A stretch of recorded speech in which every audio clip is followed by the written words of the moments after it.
Gwydwch yn gyntaf, pa fath o lyfr yw e? Wel, nid biography yw e.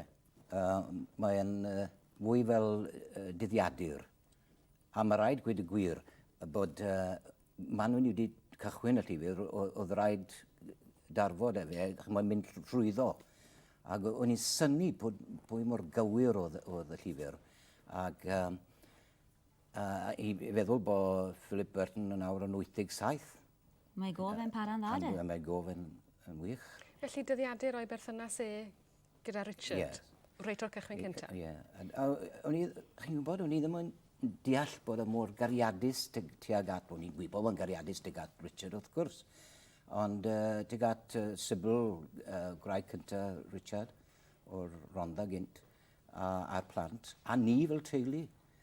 Pan o'n i'n fachgen ifanc, o'n i'n ofnus am y dyn chi'n bod. O'n i'n ofnus siarad, oedd wedi dysgu Cymraeg yn gywir. Felly, ni'n ofnus i siarad y fe, ynglyn â wncom monco, neu mlaen â iaith y pentre. Beth i chi'n meddwl oedd y tynfa i Richard at Philip Burton?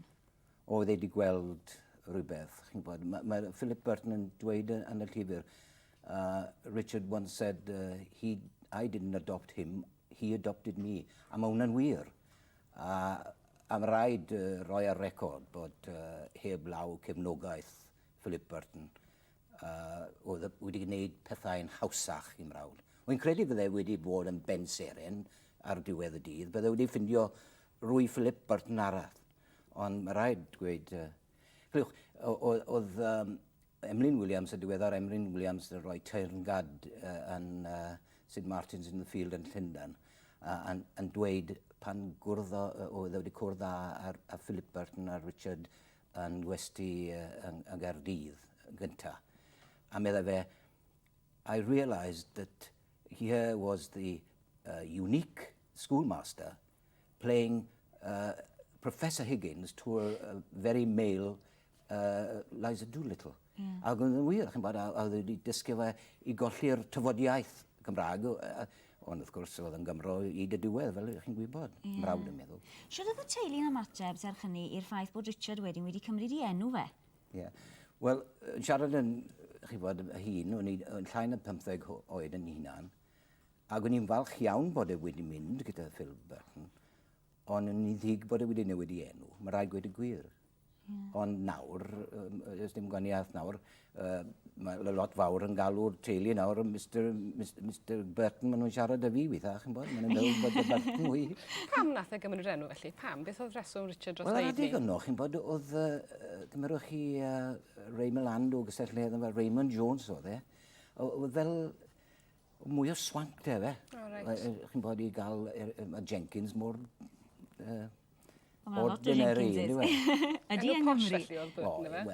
Wel, na, wi ddim yn gwybod, ond na, wy'n credu bod y ffaith bod e wedi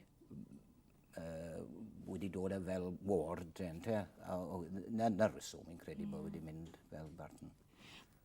Beth oedd ymateb Burton i'r ffaith wedyn bod Richard wedi mynd i Hollywood, chi'n modd, a mynd i fyd y ffilmiau, achos mi'n siŵr yn y dyddiau yna, actor y llwyfan oedd y peth mawr yn dyfeu bob actor?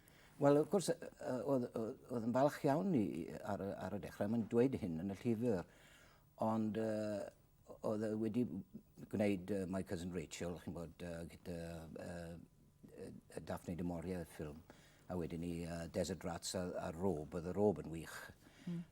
Ond wedyn ni oedd yn dweud bod wedi cymryd ffilmiau, fydda fe dan... fe yn gyfrifoldeb gyda fe, bydda fe wneud rai o'r ffilmiau, chi'n bod.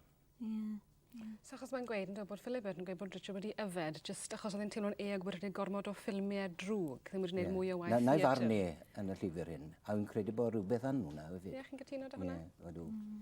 I wedi gwir, ys dim byd o ddim yn anghytun gyda'r llyfr hyn. Yn un o'r erthyglau mae'n gweud bod e ddim eisiau sgwennu'r llyfr i ddechrau, Philip Burton, ond bod e wedyn, bod rhywun wedi gweud wrtho fe, chi'n mynd i ddangos ochr arall o gymeriad Richard, sneb arall wedi sôn amdano fe. Beth yw'r ochr yna te, sy'n dod mas yn y llyfr? Wel, mae'n dangos ar ochr intellectual, mae'n credu. Pan oedd yn dod gyda ni, oedd yn ôl yn y cwm, ac oedd yn moyn bod Richard Jenkins am yr penwythnos neu pan oedd yn aros gyda Hilda yn Bonrhydyfen. Ond oedd Philip Burton yn intellect, ac oedd yn wych yn y byd dramau. Ac oedd yn hoff iawn o'i gwmnïau. Beth ydych chi'n meddwl sy'n Richard wedi wneud, sef fe wedi byw? Sef wedi mynd nôl i'r theatr neu aros am myd y ffilmiau bys e wedi wneud, wedwch? Mae'n credu bydda'n iach, bydda'n digon iach, ond erbyn hyn oedd ddim yn iach o gwbl. Fi'n credu bydda byth wedi nôl i'r llwyfan. Ond chi'n bod, o'n i'n synnu y ffaith bod e wedi gwneud 10 awr o Wagner, blwyddyn cyn i fe farw. Oherwydd oedd y swod yn yr marw ar adeg yno. A oedd bobl fel Laurence Olivier ac Gielgud a Richardson.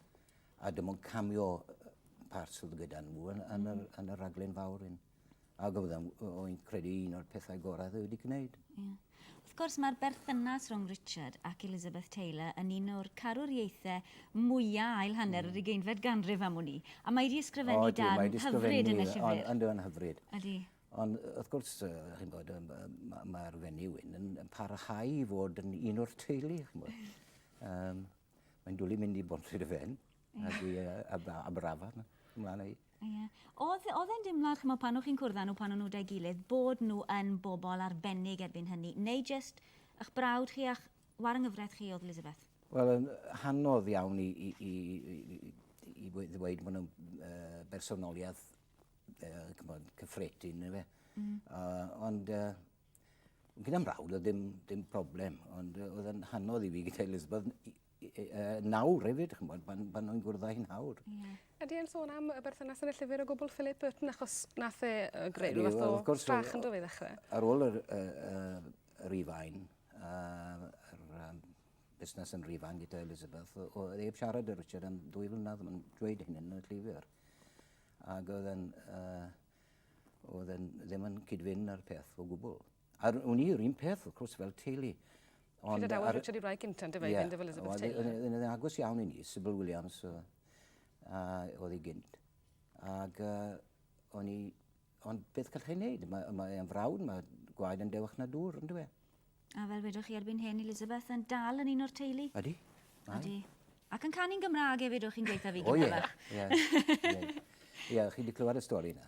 Oedd hi wedi dod i aros dy Hilda ar ôl angladd y mrawd.